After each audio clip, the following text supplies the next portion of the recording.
안녕하세요. 저는 서울에서 중학교 교사로 근무하고 있는 42살의 여성입니다. 교사에게 이유는 직업의 특성상 아주 불명예스러운 꼬리표죠. 특히 여성에게는 더해서 저는 어떻게든 가정을 지켜보려고 노력했지만 남편의 파렴치한 행동은 도저히 용서할 수 없었어요. 결혼해서 가정을 가지면 남자든 여자든 배우자에 대한 최소한의 도리는 지켜야 한다고 생각합니다. 남편의 가정을 유지시켜주는 기본을 무시하고 저를 몇 년 동안 감쪽같이 속였습니다. 더 기가 막힌 건 시댁 식구들은 남편의 더러운 짓거리를 다 알고 있으면서 남편과 합세해서 저를 속여왔던 거예요. 3년 전의 일이지만 그때 바보처럼 당한 걸 떠올리면 아직도 치가 떨릴 정도로 분하고 억울하기만 합니다. 남편과 친구에게 어이없는 배신을 당하고 돌아온 여성의 한풀이라고 생각하고 끝까지 들어주시기 바랍니다. 제 장래희망은 어릴 때부터 교사가 되는 것이었어요. 교사를 꿈꾸는데 큰 영향을 미친 분이 계셨는데 초등학교 6학년 때 담임선생님이셨어요. 학교를 다니기 시작하면서 제가 가장 존경하는 인물은 언제나 선생님이었고 선망의 대상이었죠. 그 중에서도 6학년 때 만난 선생님은 아주 특별했어요. 반 아이들 모두를 자식처럼 아끼고 사랑하면서 애정을 듬뿍 쏟는 분이셨죠. 그날 선생님은 제게 교무실에 가서 놓고 온 서류를 가지고 오라고 심부름을 시키셨습니다. 저는 바로 달려가서 서류를 가지고 왔는데 교실에 불이 꺼져 있었고 아무도 없었어요. 무슨 영문인지 몰라서 겁이 덜컥 나서 심호흡을 하고 떨리는 손으로 조심스럽게 문을 열었는데 불이 확 켜지면서 케이크를 든 선생님과 반 친구들이 뒷문으로 우르르 몰려들어왔어요. 자, 모두 축하 노래 시작! 생일 축하합니다. 사랑하는 지영이. 얘들아, 정말 고마워. 선생님, 진짜 감사해요. 평생 잊지 못할 생일 파티를 선물 받은 저는 나중에 아이들을 가르치는 교사가 되겠다고 결정을 하게 됐죠. 제 결심은 중고등학교 때까지 변하지 않고 이어졌습니다. 고3 때 사범대학에 가겠다고 하자 부모님은 당연히 좋아하셨어요. 그래, 교사란 직업이 안정적이니까 잘 선택했다. 옆집 민수네 엄마가 그러는데 아직까지 교사가 1등 신부감이래. 엄마는 교사가 안정적이고 출산과 육아에 아주 유리해서 여자에게 좋은 직업이라고 생각하셨죠. 시대가 변해서 저는 꼭 그런 것만 아니라고 여기며 남자보다는 안정적인 직장을 얻는 데 노력했습니다. 저는 무난하게 사범대학에 합격을 했고 같은 과 선배에게 호감을 가지게 되었어요. 그 선배도 저를 좋아하는 눈치였는데 서로 눈치만 보면서 망설이고 있었습니다. 마음 같아서는 제가 먼저 좋아한다고 고백을 하고 싶었는데 여자의 자존심이 허락하지 않았어요. 그래서 선배가 얼른 마음을 열길 기다렸죠. 그러다가 A중학교로 교생 실습을 나가게 됐습니다. A중학교로 실습을 나가는 동기는 딱 3명뿐이었습니다.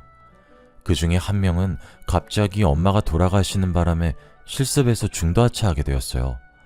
그래서 선배와 제가 단둘이 실습을 하면서 친해지게 되었습니다. 실습하면서 서로 모르는 것이나 고민을 나누다 보니 실습이 끝나기 이틀 전 선배가 집에 가려던 저를 부르더라고요. 은미야, 오늘 나랑 술 한잔 할래? 선배, 왜 그래? 무슨 일이야? 표정이 되게 안 좋아 보여. 교무부장한테 대들었다가 개박살 났거든. 그 자식은 꼭 나만 보면 그러더라. 이번엔 또 뭐라 그랬는데? 요 앞에 호프집 가서 이야기하자. 학교 근처 호프집으로 가서 술잔을 기울이며 선배가 쏟아내는 불평을 가만히 들었습니다. 교무부장은 아주 보수적이고 대학생 신분인 교생들에게 반말을 하면서 갑질을 해대는 질이 안 좋은 교사였어요. 아침마다 직원조회를 할 때도 교생들을 하나씩 불러서 트집을 잡았고 어떤 때는 교생들이 수업을 하고 있으면 양해도 구하지 않고 교실 밖으로 불러냈죠. 학생들이 보는 앞에서 망신을 주는 게 일상이라서 교생들 사이에서 말이 많았습니다. 저도 복도를 지나가다가 교무부장에게 걸려서 다짜고짜 폭언을 들은 적이 있었거든요. 야, 거기 너 대학에서 도대체 뭘 배웠어? 교사가 자신감 있는 목소리랑 열정적인 태도로 수업을 해야지. 기어 들어가는 목소리로 흐느적거린 꼴이라니. 학생들을 휘어잡을 수 있게 크게 말하란 말이야. 알겠어? 네, 부장님. 명심하겠습니다. 교무부장이 일부러 교생들을 깔아뭉개서 자기 지위를 과시하는 걸 알고 있어서 조언을 주의 깊게 듣지도 않았어요. 하지만 말로만 듣던 갑질을 당하니까 무척이나 자존심이 상하더군요. 교무부장은 선배에게도 갑질을 부렸어요. 그날도 선배가 열심히 수업을 하고 있는데 갑자기 뒷문이 열리더니 교무부장이 선배에게 복도로 나오라는 손짓을 했다는 거예요. 선배가 모른 척하고 계속 수업을 하자 열이 받은 교무부장이 이런 식으로 소리를 질렀대요. 야, 거기 너! 내 말 안 들려? 당장 나오라고! 나중에 말씀해 주시면 되는 거 아닙니까? 이런 일이 한두 번도 아니고 지금은 제 수업 시간입니다. 방해하지 말고 나가주세요. 뭐? 참, 성질이 더러운 교무부장이라도 학생들 앞에서 차마 욕은 하지 못하고 무안을 당하고 가버렸다고 해요. 그런데 수업을 마치고 교무실로 가자 교무부장이 화가 잔뜩 난 표정으로 선배에게 막말과 인격적인 모욕을 퍼부었다고 합니다. 선배는 전부터 교사라는 직업에 회의를 느끼고 있었는데 교무부장에게 질리도록 당한 뒤로 진로를 다시 생각하게 되었다고 해요. 나 교사 되는 건 다시 생각해보려고. 실제로 학교에 나와서 보니까 나랑 교사는 안 맞는 것 같아. 아니야 선배, 이 학교가 이상한 거라니까? 세상에 저런 교무부장이 어딨어? 다른 학교도 그럴 것 같은데. 사실 이런 곳에 버틸 자신이 없어. 모르겠다. 오늘 그냥 술이나 마시자. 선배는 엉망으로 취할 때까지 술을 마셨고 저도 그만큼 술을 마시는 바람에 순간 기억을 잃고 말았어요. 숙박업소에는 도대체 언제 온 건지 알 수 없어서 얼른 옷을 입고 선배를 깨웠습니다. 선배도 저를 보고 많이 놀랐는지 미안하다고 하더군요. 효정아, 미안해. 내가 왜 그랬지? 너무 취해서 기억이 안 나는데. 내가 무슨 짓 한 건 아니지? 일부러 너랑 자려고 술 먹자 한 건 아니고 나도 너한테 호감이 있어서. 미안하긴 뭐가 미안해. 선배가 먹인 것도 아니고 내가 먹은 건데. 나도 기억은 안 나는데 이러지 말고 해장하면서 이야기하자. 저도 선배를 좋아하고 있었고 선배와 교제하면 어떨까 많이 상상해봐서 기분 나쁘진 않았어요. 선배와 숙박업소 근처에 있는 국밥집에 들어가서 해장을 한 뒤 진지하게 만나보잔 이야기를 했죠. 선배와 연애하면서 저는 임용고시 준비를, 선배는 취직 준비를 하면서 만남을 이어갔습니다. 그때부터 선배를 오빠라고 부르면서 말도 놓고 편하게 지냈습니다. 저는 무난하게 임용고시를 치르고 중학교에서 교사로 근무를 시작했습니다. 오빠는 선배가 운영하는 벤처 사무실에서 일하게 되었죠. 당장 큰 돈을 벌지는 못해도 앞으로 전망은 아주 밝다고 했어요. 지금 당장 돈벌이를 제대로 하지 못하고 있다 보니 오빠 정도 실력이면 임용고시는 충분히 통과했을 텐데 아쉬운 마음이 들더군요. 그렇지만 오빠가 오랫동안 심사숙고해서 결정한 일이니 두말하지 않고 믿어보려고 했습니다.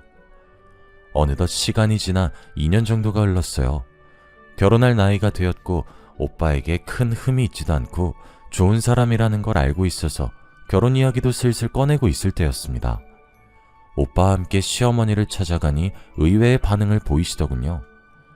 우선 급한 대로 내가 아파트 하나 장만해놨다. 평수가 작지만 둘이 살긴 괜찮을 거야. 부지런히 돈 모아서 애 생기면 큰 집으로 옮겨. 말은 이렇게 하셔도 표정만은 아주 떨떠름하셨습니다. 어쩔 수 없이 결혼시킨다는 듯한 느낌으로 말씀하셔서 저도 기분이 언짢아졌죠. 그래도 저희는 시댁에서 마련해준 아파트에서 신혼생활을 시작하게 되었습니다. 그 아파트에서 제대로 지낸 날도 1년 정도밖에 되지 않았죠. 지방에 있는 중학교로 발령이 나버려서 졸지에 주말부부 신세가 되어버렸거든요. 오빠와 함께 자녀 계획을 세우고 있어서 발령 가기 전에 많은 이야기를 나누었습니다. 아이 가지면 육아도 문제가 될 텐데 자녀 계획을 좀 미뤄야 할까? 애 갖는 건 다시 생각해보자. 3년만 지나면 교원 정기 인사이동 때 다시 서울로 올 수 있을 거야. 그래, 우선은 애 만들기 전에 열심히 벌어서 돈이나 모으고 있게. 요즘은 애 없는 부부도 많이 있으니까요. 자녀 계획을 미루는 것도 나쁘지 않다고 생각했어요.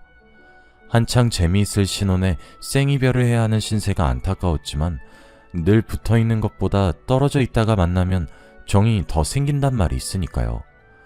정신없이 지방으로 내려가 낯선 곳에서 적응하려고 노력했죠.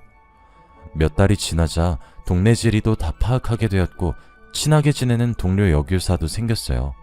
이름은 한수정이란 수학교사였고 나이는 저보다 3살 아래였습니다. 언니, 오늘 교무회의 할 때 학생부장이 교장한테 아양 떠는 거 봤지? 실실 웃으면서 얼마나 싸바싸바 하는데 정말 꼴 보기 싫더라. 학생부장 그러는 거 처음 보냐? 교장하고 나이도 동갑이라는데 자존심도 없나 봐. 수정이와는 뒷담화하면서 친해졌습니다. 쉬는 시간이나 점심시간 때 몰래 빠져나와서 마음에 안 드는 다른 교사들을 속이 후련해질 때까지 씹어댔죠. 처음에는 깍듯하게 존댓말하던 수정이도 저를 언니라고 불렀을 무렵에 남편 사촌 여동생의 친구라는 사실도 알게 되었는데요. 그 계기로 더 친해져서 자매처럼 붙어 다니게 되었습니다. 그런데 정이 들자마자 수정이가 서울에 있는 학교로 발령이 나버렸죠. 언니 어떡해? 서울에 가야 될 사람은 언니인데 내가 가게 됐네. 난 언니랑 학교 같이 다니고 싶은데. 괜찮아. 다음엔 내 차례 되겠지. 먼저 올라가서 자리 잡아놔. 오케이. 언니 서울에 오면 꼭 연락하기다. 얘는 당연한 거 아니야? 근데 언제 가는 건데? 그게 이번 달에 가게 됐어. 뭐? 이번 달이면 얼마 안 남았잖아. 오늘 퇴근하자마자 진탕 마시자. 수정이가 갈 날이 얼마 남지 않아서 밤늦게까지 제가 자취라는 원룸에서 이별주를 마셨습니다. 그렇게 수정이를 서울로 보내고 저 혼자서 외롭게 지내고 있었죠. 아마 우리 오빠가 없으면 주말에도 처량하게 지냈을 거예요. 그날도 주말이 되어서 오빠가 있는 집으로 올라갔는데 뭔가 이상한 느낌이 들었어요. 왠지 그 전하고는 집이 달라진 것 같았죠. 먼저 냄새부터 달라진 것 같았어요. 오빠가 혼자 사는 집이라 주말마다 제가 와서 치우고 방향제를 뿌려도 남자 특유의 냄새가 풍겼거든요. 그런데 이젠 그런 냄새가 나지 않고 제가 쓰지 않는 향수와 방향제 냄새가 나는 것 같았어요. 처음에는 제가 예민해졌다고 생각했는데 얼마 뒤에 집에 있어서는 안 되는 물건을 발견하고 말았습니다. 욕실 선반에서 여자들이 쓸만한 머리끈이 있어서 깜짝 놀랐죠. 흔히 곱창밴드라고 불리는 머리끈이었는데 아무리 생각해봐도 오빠가 그걸 사용할 것 같지 않았거든요. 그래서 오빠에게 그 머리끈을 보여주면서 물었죠. 오빠, 이게 뭐야? 나 이런 머리끈 쓴 적이 없는데 이런 게 왜 있는 거야? 며칠 전에 정혜가 와서 자고 갔거든. 그때 두고 갔나봐. 정혜는 남편의 사촌 여동생이었어요. 대전에 살지만 서울에 자주 올라왔고 그때마다 오빠에게 들러서 가끔씩 자고 간다고 했거든요. 그런데 오빠의 변명이 너무 이상하게 느껴졌어요. 정혜는 늘 먼저 저에게 전화를 해서 오빠 집에서 묵겠다고 말해주는 편이었거든요. 잠깐 오빠를 의심했지만 정혜가 깜빡하고 전화를 안 준 거라고 생각했습니다. 그 다음날 일요일이 되어서 오랜만에 수정이에게 연락을 해서 만났죠. 그런데 제 눈길을 끄는 게 하나 있었어요. 수정이가 하고 있는 연보라색 곱창밴드였는데요. 제가 집에서 봤던 것과 똑같은 것이었어요. 하지만 똑같은 머리끈이 넘쳐나는데 그걸로 수정이를 의심한다는 건 우스운 일이었습니다. 설마 하는 마음에 혼자 피식하고 웃고 말았는데요. 그래도 수정이와 함께 있는 내내 머리끈이 신경 쓰여서 물어보고 말았습니다. 수정아, 머리끈 어디서 샀어? 되게 예쁘다. 지하상가에서 샀어. 사실 이 디자인으로 사고 싶었는데 보라색이 없더라고. 우연히 보고 이거다 싶어서 샀지. 수정이는 저와 학교에 다닐 때부터 눈에 띌 정도로 보라색을 좋아했었어요. 옷, 가방, 액세서리는 물론 볼펜이나 수첩도 보라색만 고집할 정도였으니까요. 수정이가 저 몰래 이 집에 왔다는 생각이 머릿속에서 잊혀지지 않아서 정혜에게 전화를 걸어볼 수밖에 없었죠. 여보세요? 정혜야, 혹시 지금 전화 가능하니? 어머 언니, 오랜만이야. 당연히 가능하지. 마침 너무 심심했는데 잘됐다. 무슨 일이야? 그러면 만나서 이야기할까? 내가 밥이랑 커피 사줄게. 좋지. 나 오늘 완전 프리해. 당장 서울로 고고싱 할게. 정혜를 만나서 밥을 먹고 커피를 마신 다음에 백화점에 들렀어요. 날씨가 너무 더워서 시원한 백화점 안에서 아이 쇼핑을 하려고 했죠. 그런데 보라색 머리끈이 눈에 띄어서 정혜에게 사주겠다고 내밀어 보았어요. 정혜야, 이 머리끈 어때? 보라색이 예쁘네. 하나 사줄게. 아이 언니, 난 보라색이 안 어울려. 저번에 보라색 샀다가 애들이 엄청 뭐라 해서 혼났어. 보라색 말고 노란색 사주면 안 돼? 정혜는 보라색이 아니라 노란색 곱창 밴드를 고르더라고요. 그래서 정혜한테 묻고 말았습니다. 정혜야, 혹시 너 나한테 말 안 하고 우리 집 온 적 있어? 어? 나 그런 적 없는데. 나 항상 갈 때마다 언니한테 말했잖아. 정혜 말을 듣고 나니 화가 치밀어 올랐습니다. 저한테 말도 안 하고 여자를 재운 것도 모자라 저를 속이다뇨. 그래서 바로 오빠에게 전화를 해서 물어보았지만 오빠의 대답은 한결같았습니다. 갑자기 그 이야기는 왜 또 꺼내는 건데? 정혜가 기억을 못하는 거겠지. 정혜 바꿔봐. 애꿎은 정혜한테 화풀이를 하려고 하길래 저는 됐다고 했죠. 제대로 된 증거를 확인해 봐야겠다는 생각에 얼른 정혜와 헤어지고 오빠와 살던 집으로 돌아왔습니다. 그래서 관리사무소에 가서 CCTV를 보여달라고 했죠. CCTV요? 무슨 일 있으셨길래 갑자기 물어보시는 거죠? 남편이 바람 피는 것 같아서 그래요. 딱 한 번만 보여주시면 안 될까요? 그건 곤란합니다. 주민이라고 다 공개해드리는 게 아니라 경찰이 정식으로 요청했을 때만 보여드리고 있어요. 저도 알아요. 그런데 여자가 다녀간 흔적이 보여서 그래요. 비밀로 할 테니까 조금만 보여주세요. 네? 이혼 이야기까지 꺼내면서 직원에게 사정하니까 망설이다가 제게 서류를 내밀더니 사인을 해달라고 하더군요. 여기서 보기만 하셔야 합니다. 영상 휴대폰 같은 걸로 촬영하시면 안 돼요. 그리고 어떤 이유로든 영상을 증거로 쓰시려면 경찰의 허락을 받아오셔야 해요. 직원은 제가 말한 해당 날짜를 찾아서 엘리베이터 앞을 찍은 동영상을 보여주었어요. 시간이 오후쯤으로 빠르게 돌아가다가 엘리베이터 앞으로 한 여성이 다가오자 빠르게 감기를 멈추었죠. 고개를 숙이긴 했지만 보라색 밴드로 머리를 묶은 걸 보고 수정이가 확실하다고 생각했어요. 하지만 저는 끝까지 아니라고 부정하며 CCTV 화면에서 눈을 떼지 않았죠. 거울 앞에 선 여자가 고개를 든 순간 저는 집을 찾아온 여자가 수정이란 사실을 확실하게 알게 되었습니다. 엘리베이터를 탄 수정이는 주저없이 제 집이 있는 8층 버튼을 누르고 있더군요. 이제 어떻게 해야 좋을지 머릿속이 혼란스러워졌습니다. 제 눈으로 확인했지만 도저히 믿을 수가 없었거든요. 충격받은 모습 그대로 집으로 올라가 멍하니 앉아있기만 했습니다. 그런데 TV 선반 밑에 무언가가 반짝이더군요. 저게 뭔가 손을 넣어서 꺼내보니 보라색 머리핀을 발견하고 말았습니다.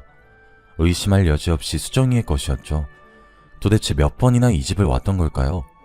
제가 모르는 사이에 수정이의 흔적이 집을 점령하고 있었다는 생각에 더 이상 보고만 있을 수 없었습니다. 만나서 결판을 지으려고 수정이와 약속을 잡았는데요. 수정이 집 근처 카페로 가니 수정이가 뭣도 모르고 저를 반기더군요. 언니, 방학도 끝났고 주말도 아닌데 서울엔 웬일이야? 너한테 줄 게 있어서 휴가 내고 올라왔어. 나한테 줄 게 뭔데 휴가까지 냈다는 거야? 저는 머리핀과 밴드를 카페의 테이블에 올려놨습니다. 그랬더니 수정이의 얼굴에서 핏기가 싹 사라지더군요. 너 보라색 좋아하잖아. 어떤 정신 나간 년이 내 집에 흘리고 갔더라? 네 생각나서 가지고 왔어. 꼭 네가 흘리고 간 것 같아서 기분이 더럽더라고. 언니 미안해. 오빠랑 나는 그냥 친구처럼 지내다가. 뭐? 친구처럼 지내? 난 너를 동생처럼 생각했는데 네가 어떻게 나한테 이런 더러운 짓을 해? 저는 소리를 지르면서 수정이의 얼굴에 물을 끼얹었습니다. 카페에 있던 사람들이 모두 놀라서 쳐다보았죠. 하지만 그런 건 아무 상관 없었어요. 여기가 수정이 동네고 오히려 수정이를 이상한 눈빛으로 보길 원했어요. 수정이가 이 상황을 수치스럽게 생각할 줄 알았는데 전혀 아니더군요. 오히려 어이없는 말을 내뱉고 있었어요. 언젠간 들통이 날 거란 생각은 했어. 그 전에 그만두려고 했는데 내가 한 발 늦었네. 그래, 내가 너무 일찍 알아버려서 미안하다. 네가 그만두기 전까지 바보같이 모르고 있어야 했는데 말이야. 그래놓고 나한텐 좋은 동생인 척 했던 거야? 언제부터 날 속인 건데? 제 고함 소리에 수정이는 한숨을 쉬더니 모든 걸 털어놓았어요. 서울로 발령을 받아서 학교에 근무하면서 친구인 정혜를 만났는데 우연히 오빠가 합석을 했다고 합니다. 그러다가 술에 취해 자버렸는데 정혜가 비밀을 지켜주기로 한 거죠. 정혜가 그걸 비밀로 해주기로 했다고? 그게 말이 돼? 정말 친동생같이 생각한 아이인데 그걸 숨겨주다니. 이건 정말이지 막장 드라마도 아니고 말이 안 되는 소리였죠. 저는 당장 정혜를 불러서 수정이가 했던 말을 그대로 이야기해 주었습니다. 그랬더니 정혜도 사색이 되어서 잘못했다고 싹싹 빌더군요.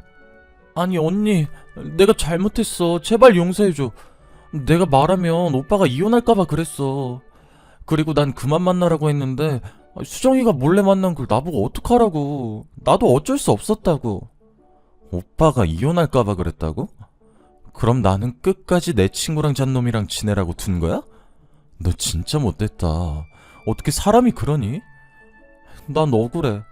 오빠랑 수정이가 말하지 말라고 협박하고 맨날 전화했는데 나보고 어떻게 말하라는 거야.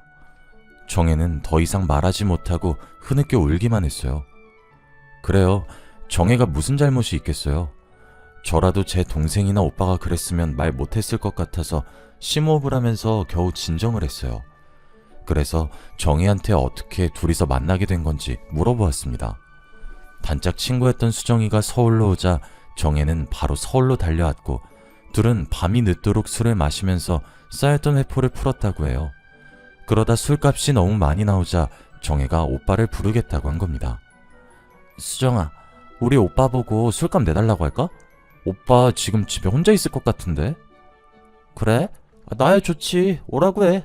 오빠가 술집 내준다고 하면 와인바도 같이 가자고 하자.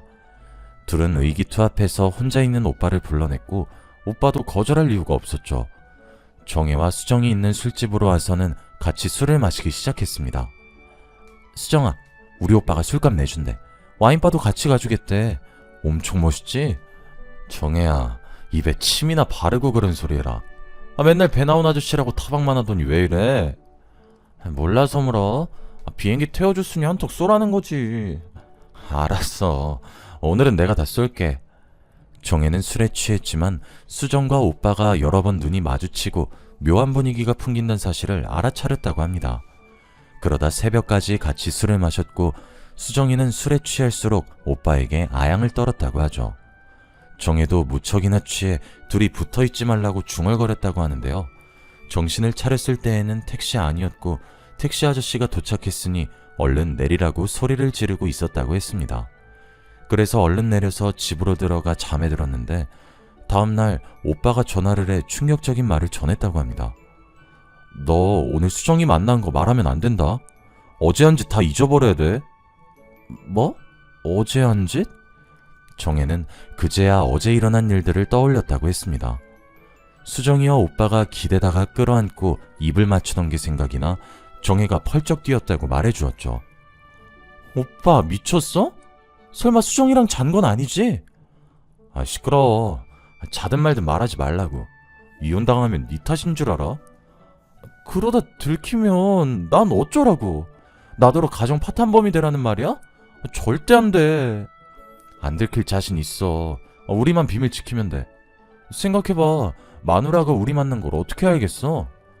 말이 된 소리래. 설마 언니 몰래 계속 만나려는 건 아니지? 어떻게 여동생 친구하고 그런 생각을 해? 정말 미친 거 아니야? 돈 줄게. 얼마면 돼? 너 얼마 전에 돈 필요하다고 했잖아. 여기서 돈 이야기가 왜 나와? 내가 오빠처럼 미친놈인 줄 알아? 너 여기서 언니 편 들어서 오빠 이혼당하게 만들래? 아니면 내 돈 받고 조용히 있을래? 어떻게 그런 비밀을 만들어? 난 못해. 난 언니한테 그런 비밀 못 만든다고. 거짓말 해달라는 게 아니라 모르는 척 입 닫고 있으면 된다니까? 그게 왜 어려운 건데? 내가 너 예전에 도둑질하다가 경찰서 간 거 엄마한테 확 말해버린다? 중학생 때 일을 왜 또 꺼내는 건데? 알았어, 말 안 할게. 조용히 있으면 될 거 아니야. 오빠가 이런 식으로 돈으로 매수하며 협박하는 바람에 정혜는 돈을 받고 모르는 척하고 있었다고 하죠. 수정이도 제 남편이란 걸 뻔히 알면서 오빠를 만난 이유가 따로 있었습니다. 정혜가 수정이 입에서 충격적인 말을 들었다고 전해 들었거든요. 죄책감에 잠을 못 이루던 정혜가 수정이를 만나 오빠를 만나지 말라고 설득시키려고 했답니다. 유부남을 왜 만나려고 하냐고 다른 남자를 소개시켜 주겠다고 하니 수정이 충격적인 대답을 했다고 하더군요. 남자? 나 남자 만날 생각 없어. 만나서 엔조이하기에 유부남이 딱 좋지. 싱글들은 한두 번 관계하면 꼭 자기 여자라고 생각하고 덤벼들어서 골치 아프다니까. 그런데 유부남이 뒤끝이 없어. 내가 해봐서 알아. 뭐? 너 정말로 유부남이랑 사귀어 본 적 있어? 몇 번 있었어. 용돈 준다니까 만난 거지 뭐. 정혜는 얌전한 줄 알았던 수정이에게 이런 발칙한 면이 있을 거라고는 생각조차 못했다고 합니다. 정혜에게 이런 자초지종을 듣고 나니 이제 오빠와 관계를 어떻게 정리할까 고민이 되었습니다. 마음 같아서는 오빠의 뺨을 후려갈기고 깨끗하게 갈라서 버리고 싶었죠. 그런데 제 발목을 잡는 게 하나 있었습니다. 교사라는 제 직업 때문이었죠. 제가 이혼하면 학교에 소문이 날 것 같아서 고민이 되었습니다.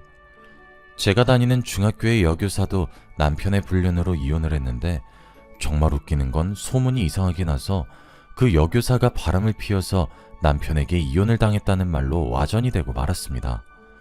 그녀는 한사코 아니라고 했지만 다른 교직원들은 앞에서 소문이 이상하게 났다며 위로해놓고 뒤에서는 아니 땡굴뚝에 연기가 날 리 없다고 수군대었죠.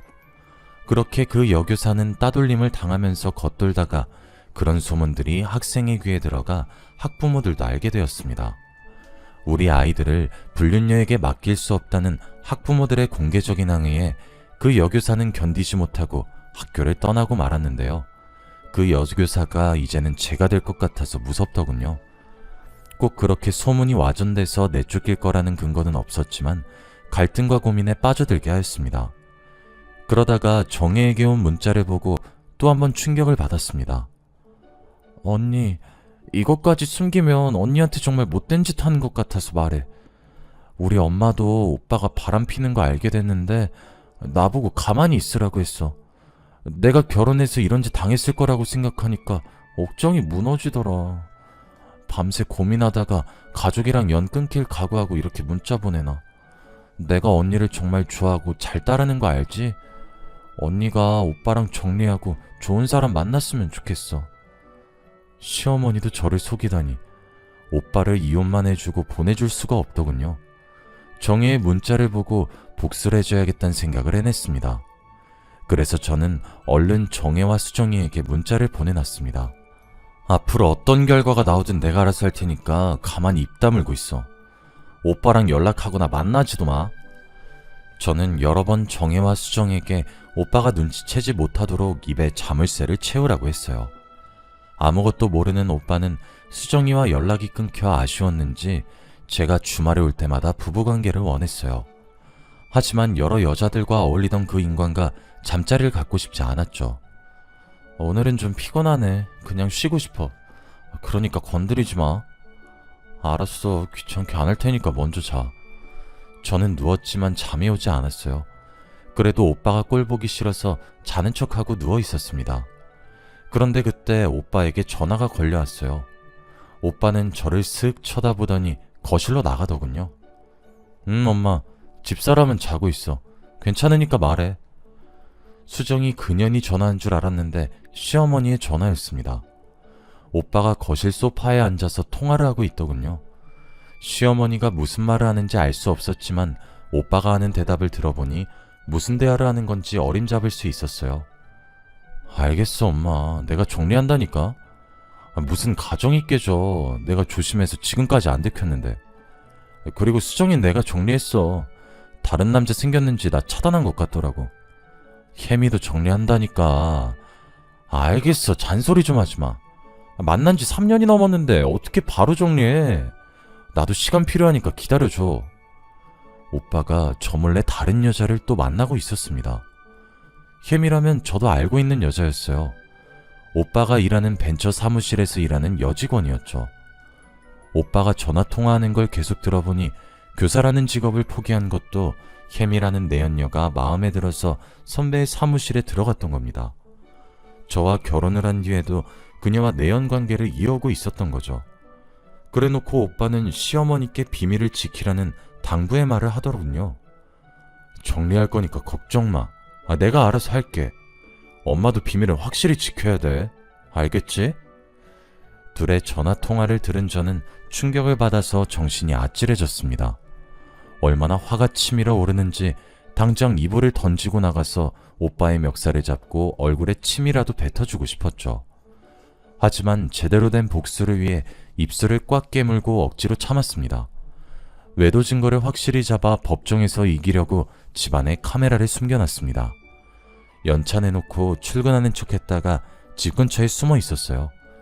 역시나 남편이란 작자는 제가 지방으로 내려갔다고 휴가까지 냈는지 사무실에 가지 않고 혜미란 여자를 데리고 왔더군요. 오빠와 혜미가 엘리베이터를 타고 올라가자마자 따라갔습니다. 현관문 앞에 서 있는데 둘이 히히덕거리는 게 들리더군요. 둘의 외도가 확실히 찍힐 때까지 기다렸습니다. 그리고 갑자기 문을 열고 들어갔죠. 지금 잘하는 짓이다. 나 몰래 이러고 다니니까 좋아? 여보, 나는 그게 아니라 더 이상 속이려고 들지 말고 솔직하게 털어놔. 이 여자 말고 수정이라도 잔 거지? 아니, 뭘 털어놓으라는 거야. 수정이랑 잔 건 또 뭐고? 당신 갑자기 와서 왜 그러는 건데? 혜미는 근처에서 이야기하다가 중요한 서류가 있어서 그거 가지러 온 거야. 오빠, 끝까지 거짓말할 거야? 정혜랑 수정이가 전부 다 말했다고. 당신이 진짜 이 집에 들어와서 서류만 확인했는지 몰라도 당신이 이 여자랑 한 짓도 카메라에 찍혔어. 제가 숨겨놓은 카메라를 꺼내니까 오빠가 놀라서 입이 딱 벌어졌습니다. 하지만 끝까지 아니라고 혜미 눈에 뭐가 들어가서 봐준 거라고 하는데 가짜는 변명을 늘어놓는 오빠의 뺨을 힘껏 갈겨버리고 말았죠. 이 미친놈아, 이렇게까지 다 들켜놓고 거짓말을 해? 당신 이혼소송 당하면 재산이란 재산 다 뺏길 줄 알아. 내가 곧 죽어도 당신 빈털터리 만들 거라고. 여보, 혼자 있다 보니 너무 외로워서 그랬어. 정말 미안해. 내가 미쳐서 해선 안 되는 짓을 저질렀어. 한 번만 용서해줘. 뭐? 용서? 필요 없어. 당장 이혼해. 너 같은 바람둥이에 거짓말쟁이하고는 같이 못 살아. 정혜고 수정이가 증인이고 이 동영상이 증거니까 7년을 속인 대가는 내가 전부 받아낼 테니까 도망가지 말고 있어. 당신 어디가? 짐은 갑자기 왜 싸는데? 우리 대화하자. 오해가 있으면 대화를 해야지. 이거 나 대화는 무슨 대화? 내가 사과할 기회까지 줬는데 끝까지 거짓말하려는 사람이랑 대화할 생각 없어. 그리고 나 당신이랑 같이 못 살아. 단 하루라도 한 지붕에서 한 이불 덮고 살 생각 없다고. 그렇게 제가 이혼을 통보하고 집을 나가버렸습니다. 오빠가 또 시어머니에게 일렀는지 시어머니께서 득달같이 절 찾아와서 이혼은 절대 안 된다고 사정을 하더군요. 얘야, 한 번 바람 폈다고 이혼이라니. 누구나 한 번은 실수를 하는 법이잖아. 게다가 넌 교단에서 학생들을 가르치고 있잖아. 교단이 보수적인 거야 나도 들어서 잘 알고 있다. 그러니까 이번 한 번만 참아다오. 제발 부탁한다. 어머님은 그런 말 할 자격 없어요. 아무리 그래도 아들이 바람을 피우고 다니는 걸 알면서도 가만히 있는 게 말이 돼요? 그래, 내가 잘못했다. 미안하다. 그러니까 미친 척하고 한 번만 용서해주면 내가 다신 이런 일 없게 해주마. 어? 시어머니는 엎드리다시피 제게 빌었고 오빠도 다신 이런 일이 없을 거라고 맹세를 했어요. 제가 불안해할까봐 학교랑 가까운 곳으로 신혼생활을 다시 시작하자며 사랑을 속삭이는데 흔들릴 수밖에 없더군요. 몸이 멀어져서 외로웠던 거라고 호소해서 이사를 가서 다시 살아볼까 고민이 됐어요. 오빠가 그 뒤로도 자기가 바람을 피면 있는 재산을 다 내놓겠다고 했거든요. 시어머니도 울다가 쓰러졌다는 소식에 동정이 일었죠. 그런데 오빠의 휴대폰에서 시어머니의 눈물이 가증스러운 악어의 눈물이란 걸 알게 되었어요. 시어머니가 오빠에게 보낸 문자가 아주 소름 끼치더군요. 그년이 이혼하자고 날뛸 때는 성질 죽이느라고 아주 힘들었다. 이혼은 안 된다. 위자료가 너무 아깝잖아. 그리고 네가 왜 잘못했니? 그년이 여자 구실을 못하니까 네가 바람 피는 거지. 혜미 집안만 좋았으면 그 애랑 결혼시켰을 텐데. 아휴, 골치 아프게 시리. 그 문자를 보는 순간 뚜껑이 확 열려버렸고 제정신이 아니게 됐어요. 당장 수소문해서 변호사를 선임하고 이혼 소송을 해버렸죠. 그리고 시어머니의 얼굴에 소송 서류를 던져버리고 말았습니다. 위자료가 그렇게 아까우셨어요? 그럼 아들 단속을 좀 잘 하시지 그러셨어요. 제가 웬만하면 참으려고 했는데 이젠 어머님이 가진 재산 전부 긁어가야 성질이 풀리겠어요. 얘야, 갑자기 왜 그러니? 위자료는 또 무슨 말이고? 어머님이 보낸 문자 다 봤어요. 제가 여자 구실 못하니까 바람 피는 거라면서요? 그렇게 불만이시면 그냥 이혼시키시지. 왜 그러셨어요? 문자를 봤다고? 아니야, 내가 홧김에 보낸 문자라고. 우리 소송 같은 거 하지 말고 대화로 풀자, 어? 시어머니가 급하게 제 바지를 잡고 매달렸지만 확 밀어내고 말았죠. 저는 수정이와 혜미에게 상간녀 소송을 걸고 위자료를 확실히 받아 챙겼습니다. 아파트와 오빠가 가진 재산 대부분을 받아내 시댁을 알거지로 만들어버렸는데요.